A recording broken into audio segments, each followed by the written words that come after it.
Welcome to The Pick List, the podcast for curious food industry minds. I'm Julia Glotz, a writer, editor and consultant specialising in food and drink. Every week, I'm joined by an expert guest to discuss the news, trends and developments shaping food and grocery retail right now. You'll get a personal perspective on how business leaders and leading thinkers from different parts of our industry are making sense of the big issues. My guests will also share what's on their personal reading list, bringing you a curated selection of thought-provoking articles from the trade press, national media, and other titles. You can find links to all the articles and suggestions for further reading in the episode show notes and also on thepicklist.co.uk. Now let's start the show. Hello and welcome to episode 43 of The Pick List. We're back. And if you are a regular listener to the podcast, you will have noticed that the podcast intro has become quite a bit less northern all of a sudden. Yes, unfortunately, Laura won't be joining me for this season of The Pick List. If you know Laura, you know that she has been incredibly busy recently. Her consultancy business, Laven Park, and her involvement in Meet Businesswomen and Global Meat Alliance have all taken off, which means she just doesn't have the time to commit to a weekly podcast at the moment. So she stepped back from hosting duties, which means you are left with me. But I do have some really exciting plans for the Pick List, which I will tell you about in a moment. But I did want to take the opportunity to say a massive thank you to Laura for being such a great co-host for these past 3 seasons and for pushing me to do this podcast in the first place. I really hope that I will do you proud. Now, in terms of what's next for the Pick List, I have taken the opportunity to review the format and make a few tweaks because, of course, the dynamic does change if you're moving from 2 hosts to just 1 host.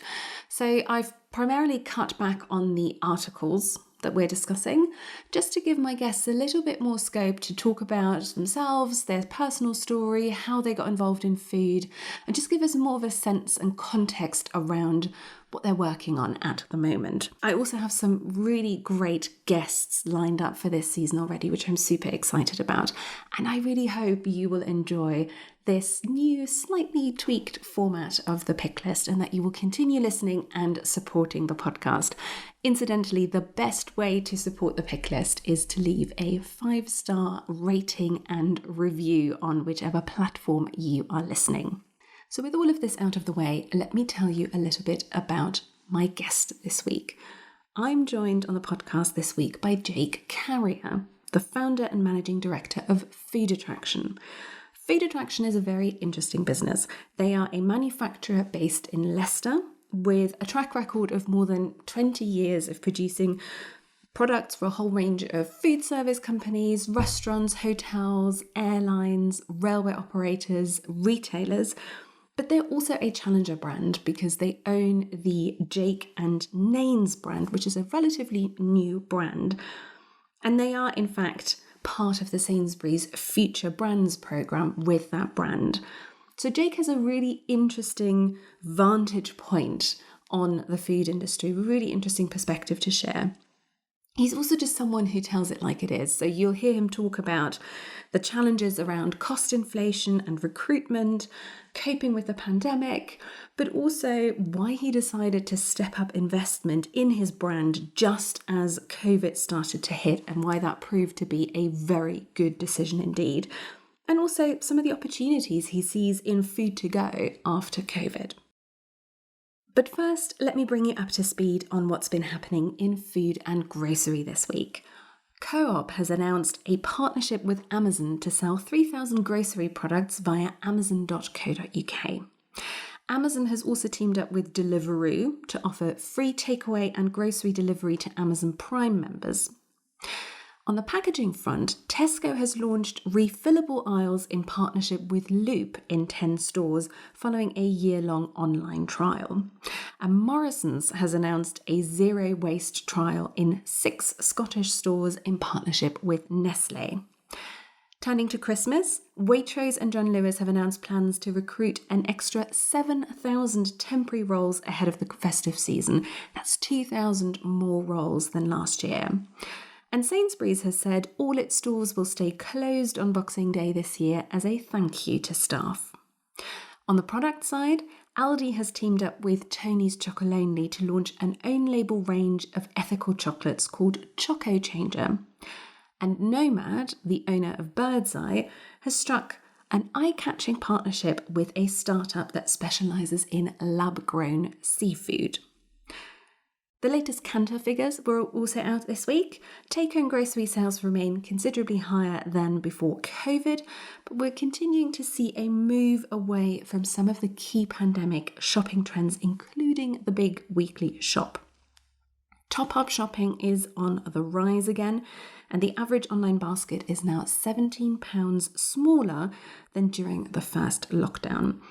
Also interesting, sales of chilled ready meals were up 11% over the past month as consumers are getting busier again, they have less time for scratch cooking, and convenience moves up the agenda once more. Finally, of course, the supply chain crisis continued to make headlines. The big news this week was the government has appointed Michael Gove to head up a new task force to secure the food supply chain and, quote-unquote, save Christmas. The government is also delaying the introduction of post-Brexit checks on food imports from the EU. Those were supposed to come in on the 1st of October, but they have now been delayed until January, and this is the second time those changes have been postponed. Those are the key headlines this week. You can find links to all the stories in the show notes and on thepicklist.co.uk. And now, here's my conversation with Jake Karia. Jake, welcome to the Pick List. Thank you for being my guest. My absolute pleasure. Now, you are founder and managing director of Food Attraction. Tell us a little bit about Food Attraction. What kind of business is it? What do you guys do? Oh, it's a mad business. So we are food manufacturers based in Leicester. We've got 3 BRC AA grade factories all next door to each other. We're a family business. There's myself, my brother, and my wife that run the business. I'm the MD. My wife is the money woman at work and at home, if I'm honest with you. And my brother is operations director. We have about 90 odd staff in there. But we're quite artisan in that we manufacture food for some of the supermarket chains. Background is very much food service. So I've worked with a lot of the big restaurant chains developing food for high street brands. So I would think somewhere along the line, you've eaten something that's come out of our factories. And you have a branded side to the business as well, the Jake and Nayn's brand. Tell us a little bit about that brand. What we set out to do is we had a lot of experience in restaurant manufacturing. So we produce food that when you go into a high street restaurant, the restaurant passes off as if it's been made in the restaurant. So the standards of what we were producing were always really, really high.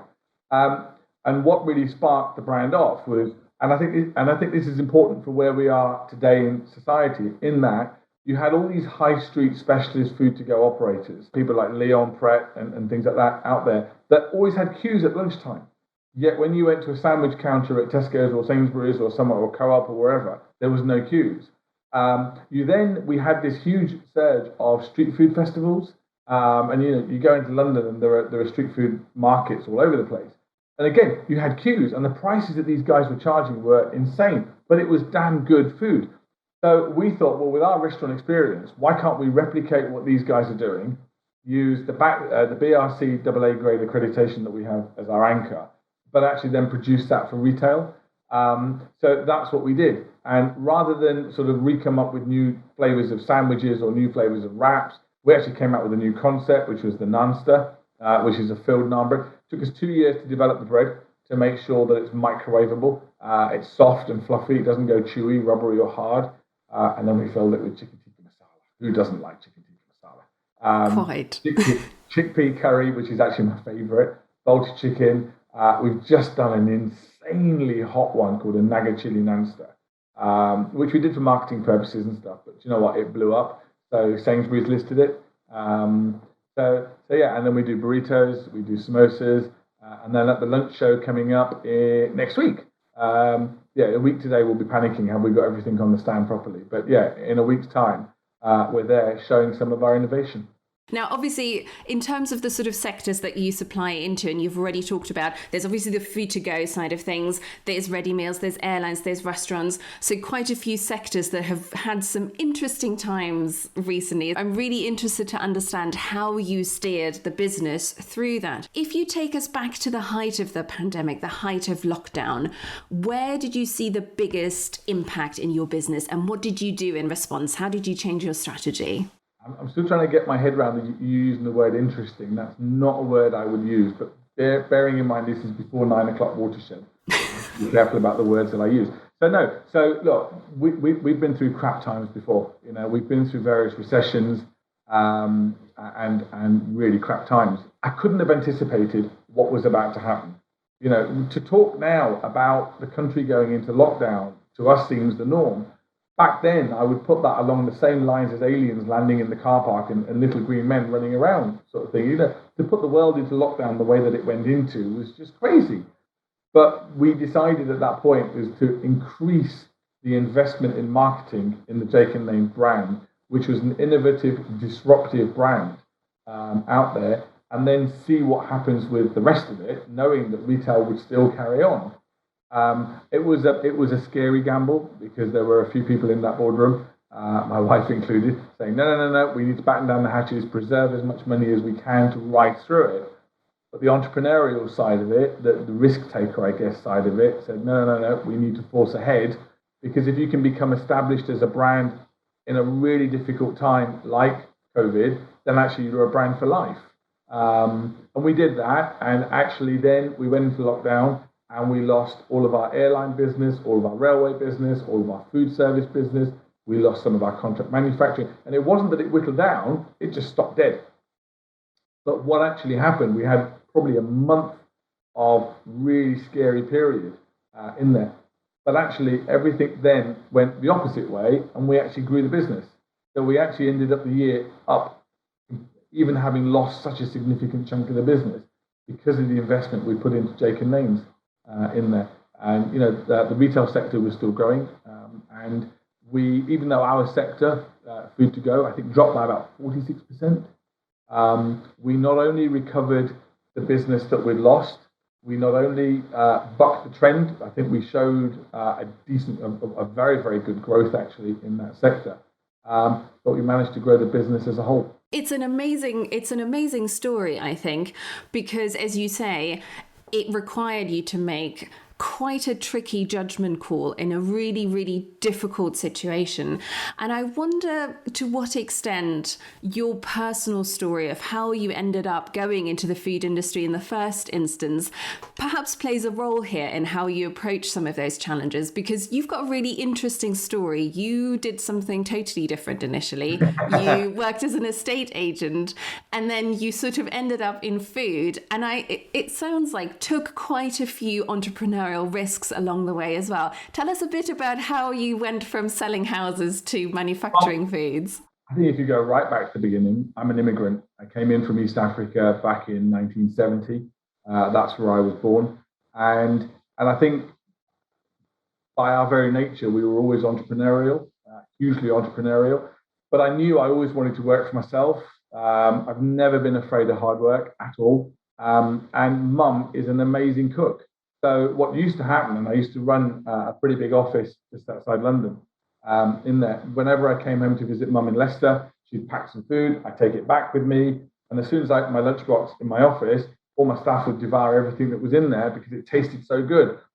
So then people were saying to me, Jake, if you're going home this weekend, I've got a dinner party coming up. Could you make me 20 samosas or whatever? Which Mum found really endearing initially. I think that lasted about 3 weeks, and then it was, no, son, I don't want you coming home anymore now because I haven't got time to make samosas and bhajis and everything else. So then Leicester is the epicenter, I think, of good Indian food. So I then started buying from local delis, selling to my friends. Then I said to my wife, this is ridiculous. I can't be selling food out of the back of my car like this. But I do think that there's a missed opportunity here. I think we need to do something. So we took over a little factory unit in Leicester, and we started manufacturing food from there. Then my brother went for a job interview at one of the big Knightsbridge stores, not the biggest, but the second biggest in there. And he went for an interview on a fromagerie counter. And whilst he was there, he asked he was asked rather, have you ever worked in food before? My brother said, yeah. My brother makes canapes and this sort of stuff in there, and I have worked in his little factory unit before. So my unit at that time was probably just a bit bigger than a double garage in there, and that's where my wife and I were making the food. And so this buyer said, "Oh, we're looking for that sort of thing. Can you get your brother to give me a call? We'd be dead interested." Brother rang me from outside and said, "You never guess what? This is what the buyers just said. Like they're not going to want to buy from us in Leicester." So anyway, I picked up the phone. There must have been something good that I said that he liked, and he invited me down, which is an experience in itself. Driving into Knightsbridge, and they bought 4 items put on their deli counter. So at that point, Julia, I sat down and thought, well, hang on a minute. Why am I limiting myself dealing with caterers and people like that here in Leicester? Why am I not going further afield? So I picked up the phone to the other one on Oxford Street, the other one in Knightsbridge, and the one in Piccadilly as well. And I spoke to all of them, and we actually got product in all four. And that was really how the business was born. So it's those sorts of things, I think, that shape you as a business person going forward. With the underlying, I need to take risks to be able to progress the business forward. But then you're always being you have this voice of reason in your head saying, well, you've got to be careful. You've got to make sure you cover your back over it. So, and I think that's what got us through COVID this time around. I'm interested in actually what you were saying about, I guess, that historical perspective, because as you say, you've been going for about 20 years, right? It must be. Yes. So you've lived through 9/11, the financial crash after that, the horse meat scandal. I mean, there's obviously been a lot happening around food as well. How do those crises compare with what the industry is going through right now, with COVID, with Brexit, with labour shortages, with the supply chain crisis? The way I would describe the current climate, it's a shitstorm on a sunny day, because there are some phenomenal opportunities out there. I think when you look at what these on-demand services are doing, when you look at what the direct-to-consumer services did out there, and you look at the way that people are having to rethink the way they do industry, the way they sell and the way they supply. I think it's allowing disruptive brands like us to really get in there, because we can move really quickly. I can make a decision today, and tomorrow we can put it into effect in the business. So I think it's a really good opportunity. It's so exciting each day to go in there, to look at development, look at opportunities, and then that's all beleaguered by the fact that you've got these logistical issues and things like that, which are an absolute nightmare. So there are parts of me that can't wait to get to work, and there are other parts of me like, oh my God, what am I going to face today? And I think you said a little earlier that obviously at the height of lockdown, food to go was a really tough sector. And I think you said sales sort of dropped by 46% in that category. Yeah. What are you seeing at the moment in terms of the health of that sector? What's happened in terms of sales recovering? I think it's definitely coming back. But we were fortunate that through the branding, and even down to the fact that this month we launched our first TV advert out there. So we've hit now regions of the UK. We're just counting the numbers, and then sort of spread that to the rest of the UK. It's coming back, but I think people's eating habits have changed. I think I went to an IGD conference a while ago, and they were saying that there are now 7 day parts to eating. Before it was breakfast, lunch, or dinner, but now people have got different habits. People go to the gym after work, or they might go to the cinema, or they want a late supper. So actually, hot food to go that can be heated later or taken home and heated and eaten, actually I think works really, really well. And if you can offer something that gives that variety of product in there as well, the chicken tikka filled naan or a Mexican chicken burrito or something like that, people are getting a bit more flavor out of it. So that's where I see it's growing the most. And are you finding that retailers, that the buyers now have the headspace again as well to talk about new innovation, to talk about new concepts? Because obviously there was a time again during COVID where you just heard that it was incredibly difficult even to get that bandwidth from buyers, because they were just, dealing with, firefighting essentially. Is that appetite there? Are they looking for exciting new concepts? I think some of them are. We deal with Sainsbury's, and Sainsbury's have a program called Future Brands, and we're part of the Future Brands program. And you know what? I think they've been absolutely amazing and phenomenal in helping driving innovation through food.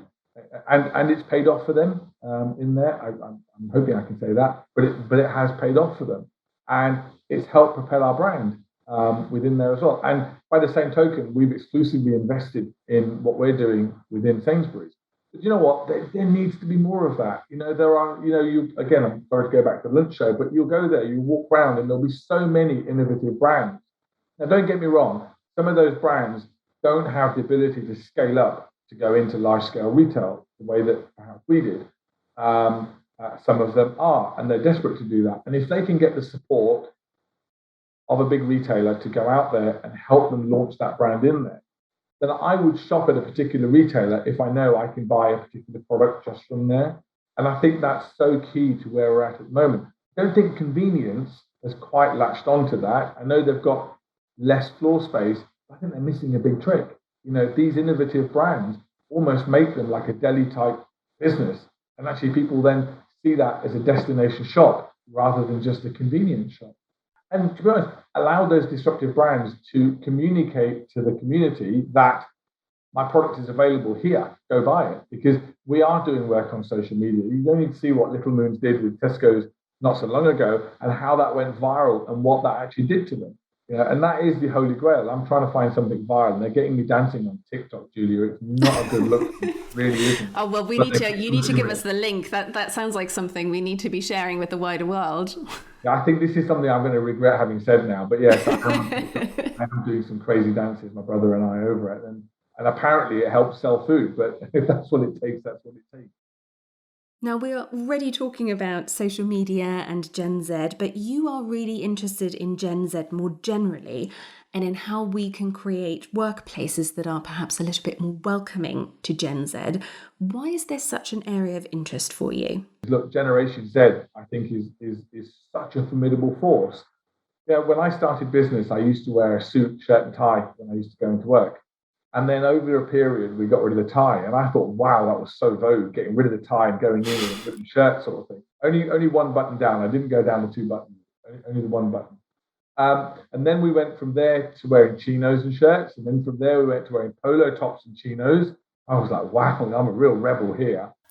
Now we actually have a Jake Nayn uniform, which is T-shirts, polo tops, hoodies, jeans, black or blue, and something like Timberlands or Vans or Converse or something like that in there. Because it ain't about what you're wearing, it's about how comfortable you feel in what you're doing. And then we started looking at Generation Z, and they're all into the hustle. They like being a lot more light-footed with regards to what they're doing. They're very clever, they're very tech savvy, but they don't conform to my old way of working, which was a Monday to Friday, 9 till 6 o'clock day sort of thing. I have Generation Z in the business. They have no problem clocking off at 3 o'clock. They'll go to the gym, but then I know that they'll turn on their laptop at 7 o'clock in the evening and work through till 10, 11 o'clock at night. And that's something that we need to embrace. So this goes back to that sunny day part that I mentioned, that look, things have moved. And the dinosaurs in all of this, the people that are slow to embrace it, are the ones that are going to get left behind. Now, I do want to quiz you a little bit on some of the articles that you have picked for us to discuss, because obviously we want to get a little bit of a sense of some of the big trends, news and developments that you're keeping an eye on. And we've already touched on quite a few of them, but I think we'll have an opportunity to go into a little bit more detail as well. Before we dive into your first article, just give me a sense of what are you like as a reader? What publications do you tend to read to stay up to date on what's happening in the industry? Grocer is absolutely my go-to. It lands on my desk each week, and I very guiltily sit down and read the Grocer in there because I feel I should be doing something. But no, for me, it's always got to be the Grocer, and then I get other little publications like Food Manufacturer that comes through that I pick up on. But what generally tends to happen is the Grocer will have an article in it, and then I'll go online just to expand that article a little bit further. But I would say that that's where it would be. And dare I say it, I'm an avid listener of Radio 4 as well. And speaking of the Grocer, that is your first article pick. And you picked an article with the headline, Tsunami of Price Hikes as Suppliers Pass on Costs.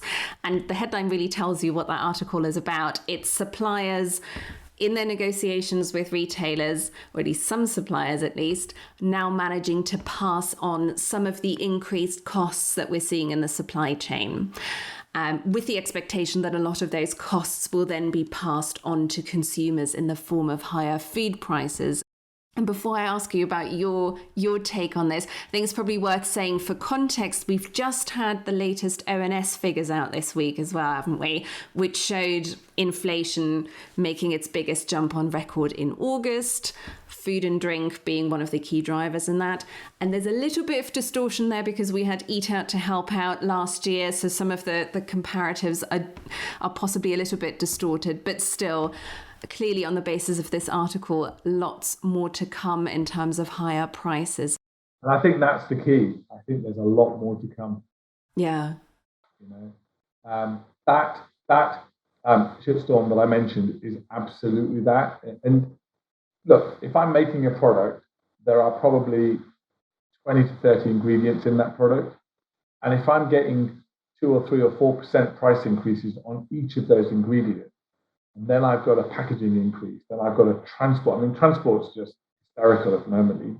Trying to get product from A to B is nigh on impossible at the moment. And I think there are so many restrictions being put on transport as well now, that it's becoming more and more expensive. And then recruitment. You know, I've never had ever in my working time where we've struggled to recruit. You know, we would normally get 10 to 15 people knocking on the door a day, a week sort of thing, sorry, not a day, looking for work. We had zero. And not only that, we're actually losing people. And in fact, actually, the production manager yesterday sent a note out saying, guys, I'm really, really struggling on the line. Can I get the management team in to help? And so when you look at all these things individually, they have an effect. You put the compound effect of that together, and it's huge. So one of the other consequences that is going to come from all of this is where businesses are not able to pass that price increase on, or where businesses have perhaps buried their head in the sand, they're going to go to the wall. And as they go to the wall, you're going to get a more refined market. So actually, that competition aspect starts to walk away, and people start to be able to demand the prices that they want to demand. So that's another unintended consequence that I think we're going to face further down the line, as brands start to sort of close down. And in a business like yours, you've already talked about recruitment, but what are the big pressure points in terms of costs for you guys right now? Where have you seen the craziest hikes? Commodities. So we've seen chicken price hikes, we've seen rice hikes, we've seen tomato hikes. And where we thought we were savvy and clever and actually forward bought and contracted, even those now are having to be discussed now because the price hikes. And we're talking in some respects 20 to 30%. Wow. You know, we've had 2 price increases on our transport, and each one was small, 3.5% but actually they've put 2 in now. So actually, when you look at it from that point of view, it's a lot higher than you think. And that transport issue is across the board in there. And you've got to bear in mind that that's the price increase for me to get it from my factory into the store. But actually, my suppliers have also faced the same price increases as well. So they've already passed that price increase on to me. So you've got that. So yeah, I think we're in for a rough ride in there. And I think this is, although we talk about tsunami right now, I think this is just the beginning of it. I think there's much more to come. And on that point, actually, because I guess the tenor of that particular article essentially is that there are suppliers that are now managing to get some of those price increases through. I think there was someone quoted in there talking about 5% roughly being negotiated over the summer. Does that tally with your experience of talking to retailers? We haven't started ours yet. What we have been doing in the business really, really hard over the past 2 years or so now is trying to mitigate price increases by automating and by contracting ingredients and things like that. So we've staved off a lot of these price increases, but all of that is now being washed away. So I think we will be going down that route fairly soon. And we'll stay with sort of supply chain issues with the article that I have chosen, because I think it touches on a lot of related issues, actually. It's a little bit of a weird one on the face of it, because it's actually about algebra. I really have no business talking about algebra, as any of my former maths teachers will tell you, but there is a grocery link here. It's a really interesting piece from The Guardian that looks at the maths working to solve the UK's supply chain crisis. It's a piece written by Michael Brooks, who's a science writer, and he's just published a new book on how mathematics created civilization. But the angle he's taking for this particular article is looking at how algebra, how maths, helps keep supply chains moving, the maths of logistics, as he puts it. And there's loads of quite interesting detail in there. They've got some people from Ocado being quoted. They've got a logistics software provider working with the likes of P&G and Unilever, giving a bit of an insight in how this works. The reason I wanted to talk to you about this article, A, was because I wanted an excuse to talk to you about the supply chain crisis, but also because I really appreciated that this took a slightly different angle on this, because there's so much coverage around the problems. You know, we're obviously all seeing at the moment what happens when the supply chain doesn't quite work, when there are shortages and gaps on shelf. I thought it was quite interesting actually to have an exploration of just the sheer complexity, the amazing complexity of these supply chains and the work that is involved to make all of this happen. There's this awesome example in there about the Ocado optimization algorithm, which needs to consider how to pack items in the smallest possible number of bags, the best path to be traveled by a robot in a warehouse or by the personal shopper if it's a pick from store, the time slot that's been booked by the customer, the capacity of the van, the environmental impact. I mean, so many different factors. I think in a way, sometimes we take logistics for granted, don't we? It's sort of happening in the background. And I think articles like these actually are quite helpful in spelling out the amazing work that's required to make these deliveries happen and to make these supply chains work. What did you make of it? And do you think that some of this coverage can help us appreciate logistics a little bit more? I think you know what, data is a phenomenal commodity. And I think if you can track data, and I think there is some really, really, really, really good, interesting data, it just happens to cost a fortune to buy. But if you analyze the data and you track people's spending habits, buying habits, eating habits, and all sorts of stuff like that, then I think you start to build a much more reliable, robust business plan going forward. That said, an entrepreneur would never look at it that way. An entrepreneur would do it by feel in there. And we were talking earlier on in the business about some of the tough times that we've had. And we're putting in a lot more financial systems within the business. And one of the guys said to me, well, how did you monitor before what it was like, how your business was performing? And I said, well, actually, to me, it really depended on whether my wife slept at night or not. If she didn't sleep and she was tossing and turning, I knew we were in trouble. But if she was sleeping sound at night and snoring, I was happy because I knew that we were doing really well. But that to me is how an entrepreneur would work a business. But actually, P&G and Amazon and people like that and Ocado have bigger pockets than we do and are able to analyze the data and actually make much more comprehensive decisions that are much more factually based. And if we can get access to that data, so within Sainsbury's, we see some of the data that comes through, and that helps us make decisions over what we're doing. So with regards to algebra, I think that's great, as long as there's a formula for where we're at the moment.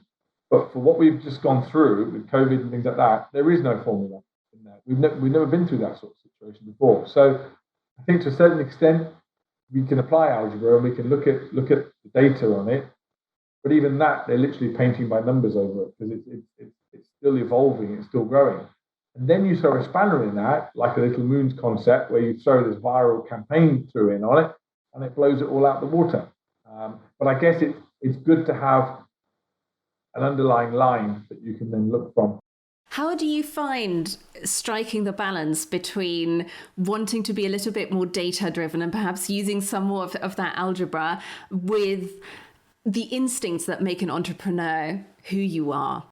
I got a great answer for that. So I think Richard Branson was the one that said, I think, I'm not quoting him directly, but it was, to succeed, you have to surround yourself with people that are better than you in there. So look, I'm entrepreneurial. I'll take risks, calculated risks. I know it's not oxymoron, but what we do. I'm passionate about the food that we do and the relationships that we form. Doesn't necessarily tie hand in hand with monitoring data or the financials and things like that. So I've brought people into the business that can do all that for me. And we have a good, respectful debate, conversation. Sometimes it gets pulled one way, sometimes it gets pulled the other way. But you have other people that can do that for you. And I think that's so critical for a business, to not outsource it, but to bring other people in that can bring that different dimension to your business. Now, the final article takes us onto a topic that I know you're really passionate about, and you've already talked about it in various points. You've mentioned that you're part of the Future Brands cohort at Sainsbury's as well. But you've picked a piece from Progressive Grocer about Gopuff, which is the US food delivery service. And they've just launched a new initiative called Put Me On, which is essentially an accelerator for small brands and entrepreneurs, particularly from underrepresented groups. And the idea is that they're being put through this accelerator program and receive support, mentoring, help to grow their business, and also exposure and listings through Gopuff. It's a US initiative, of course, but I think it touches on issues that are really relevant in a UK context as well. Yeah. And you were very, very keen to talk about the kind of support that you think is necessary to help entrepreneurs, to help challenger brands launch NPD and succeed in retail. Why is this an issue that's so close to your heart, and what kind of support do you think works? I think it's partially support and it's partially barriers. I think there are a lot of barriers. I think some of the biggest supermarkets won't take on challenger brands because it's too risky for them. I think that's wrong. I think because pretty much every brand at some point that's in there now was a challenger brand at one time. And then you just become a generic supermarket. And that's wrong.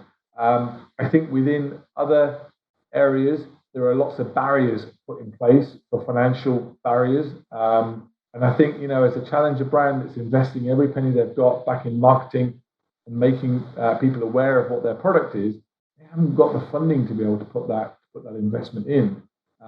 So I think it's those. I think from a support point of view, to help these challenger brands understand what selling into retail is all about, because I think they have these fantastical ideas of what it's going to be like to sell to a big retailer, but actually when they get involved in the information that's required, the volumes that could be required and things like that, they can get caught short. But also understanding about, well, it's going to cost this much to advertise this or this much to advertise that. And it's just having deep enough pockets to do that. I honestly think that, these brands, these challenger brands that are going out there and disrupting the market. And if I look at brands like Grenade that rewrote the book on protein bars, if I look at Innocent Smoothies, who rewrote the book on drinking smoothies, what Red Bull did to energy drinks and things like that, there are so many fantastic brands like that out there. Little Moons is, prime example in there. We are, with what we've done, we've carved out a new market now. We've grown that market and we're up week on week on week on week on week. And I do believe that we're becoming a household name out there. But it's all about looking at what's out there and then changing it. And I think you go into some of these street food stores, you go into some of these farm shops and stuff like that. The quality of the food that's there and the innovation that's there is just so good. So, doors need to be opened up to these challenger brands to support them, to help them, just like Sainsbury's have done with the Future Brands program, which has been fantastic. What's been the biggest benefit to you from going through a program like Future Brands? What stands out to you as something that you perhaps wouldn't have been able to do on your own, or on your own as quickly or as easily? It was being recognised as a future brand, I think, was huge, because they understood that we were fairly new to retail at the time, and we've been in the program for a few years now. That they got to understand that we were new at it. They held our hand through the process, although we didn't need a great deal of hold handing because we're all old hats at selling and stuff. But the promotional activity that they supported us on helped get the brand name out there. By the same token, we also invested in our own marketing to make sure that we could draw consumers into Sainsbury's, which we know we've taken new consumers to that category. So everything I'm saying to you now, Julia, it's not that we're looking for new business or which I'm not. I'm saying it from the point of other small brands that, you put these brands into retail, whether it be convenience or whether it be the bigger stores, they have the strength to draw new consumers in. And if they do that through social media, which is inexpensive to market on, it doesn't cost a great deal at all. And if you're innovative and you've got better dance moves than I have on TikTok, you can really drive that audience. But you can draw new consumers to a retailer in there by doing it. So yeah, with Sainsbury's, it was all about the promotional activity. It was about meeting other people that were actually also on the future brands and learning what had worked for them. Because I do believe there is a blueprint out there on how to launch a product successfully. I haven't come across it. Maybe we're writing it ourselves. I don't know. But there is a blueprint out there. It's just understanding what that blueprint is, tracking the data that then comes off of it, and then using that as a template for all other new product launches going forward. And as you say, I think pretty much all the big retailers have some form of incubator program now. There's the Tesco incubator program. There's future brands at Sainsbury's. Morrison's announced their growing British brand scheme earlier in the year. And there are obviously other accelerator and incubator schemes that work with different brands in different segments as well. So hopefully that support that is available is only going to widen as well. Yeah. In closing, I do want to take you back a little bit to the sunny side of things as well, because we've talked quite a lot about the challenges, and I feel like that's sort of inevitable at the moment because it's a really challenging climate. And I thought you were quite right actually in calling me out and describing it as interesting times. It's not interesting times sometimes; it is just crap times, and I think there's a sort of value in spelling that out occasionally as well. But what makes you feel optimistic? When you look at the fact that the last 18 months, people have probably press pause on normality now. So when people talk now about we're returning back to normal, we're not, because actually that normality is gone. There's a new normal coming now. We just have to accept what that new normal actually is. The government spoke yesterday about perhaps encouraging people working from home again now, and I've still got people when I talk to banks and lawyers and stuff like that they're still working from home. So why I say it's sunny, why I say it's exciting, is that if you are agile now and you've got your ear to the ground, you can actually change and you can rewrite how people buy your food. We went to the big festival, I think it was 2 weeks ago now actually, and there were some great street food vendors over there, but you could see the queues because people wanted to try something different. People have been through a situation where they've been suppressed for a long time, and now they're springing out. And if I look at the demands from the airlines, the railways, food service section, the restaurant section, hotels, they've all had no innovation for the last 18 months now because it's all been on pause, and they're all desperately wanting everything really, really quickly. But they're pushing the boundaries. It's the first time I think I can say that people are not looking to go just 5% or 7% left field. They're actually going 15, 20% left field and looking for more innovation now. And then by the same token, the consumer now is looking for something different. I think I read somewhere that the sales of hot tubs had gone through the roof, and they were in not most houses, but a lot of houses now, and certainly in houses that you wouldn't have expected to find a hot tub. That's because people want that thing different. And it's the same with food. So that's why I think it's really interesting at the moment and really sunny that you can do all these things at the moment. If you can tie that up with this work that the supermarkets are offering and doing as well, then I think we can really change the way that supermarkets are. Fantastic. Jake, thank you so much for coming on the show and for being my guest. It's been an absolute pleasure. Thanks for listening. I hope you enjoyed the conversation and found it useful. If you did, please consider giving the Pick List a 5-star rating on whichever platform you're listening and leave a review. It tells me you're enjoying the show and would like it to continue, and it helps me reach more listeners. If you'd like to connect, you can find me on LinkedIn at juliaglotz.com and on thepicklist.co.uk. And if you'd like more thought-provoking reads for your personal reading list, please subscribe to The Trim, my free weekly newsletter at juliaglotz.com/newsletter. See you next time.